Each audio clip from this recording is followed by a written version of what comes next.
Hi friends, அனைவருக்கும் SS பசுமை பண்ணையின் வணக்கம்ங்க. இப்போ பார்த்தீங்கன்னா ஆத்தாக்காடு களப்புள்ளி மருந்தடிக்கிறாங்க. மருந்தடிக்கிறது யாருன்னு பார்த்தீங்கன்னா எங்கள் மாமா தாங்க. அவருக்கு வந்து குறைந்தபட்சம் போட்டாவே வந்து 60-62 வயசுக்குள்ளே இருக்குங்க. அதுக்கு மேலே தாங்க இருக்குது. ஆத்தாவுக்கு பார்த்தீங்கன்னா 70 வயசு இருக்குங்க. இவங்க வந்து இந்த வயசுலேயும் வந்து விவசாயம் பண்ணுறதே கஷ்டங்க. இந்த வயசுலேயும் வந்து விவசாயம் பண்ணுறாங்க அப்படின்னா இவங்கெல்லாம் வந்து பாராட்டப்பட வேண்டிய ஒரு விஷயங்க. இவங்களும் மட்டும் இல்லைங்க, இவங்களுக்கு மூத்த விவசாயிகளும் இருக்கிறாங்க. நம்மலாம் வந்துட்டு 60 வயசு வரையிலும் உசுரோடு இருப்போமாங்கிறதே சந்தேகங்க.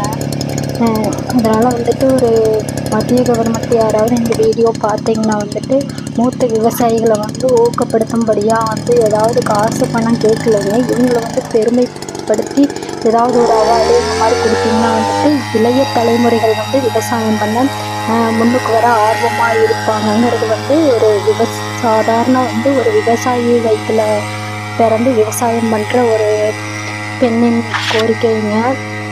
பிடிச்சிருந்தா லைக் பண்ணுங்கள், சப்ஸ்கிரைப் பண்ணுங்கள். நன்றி.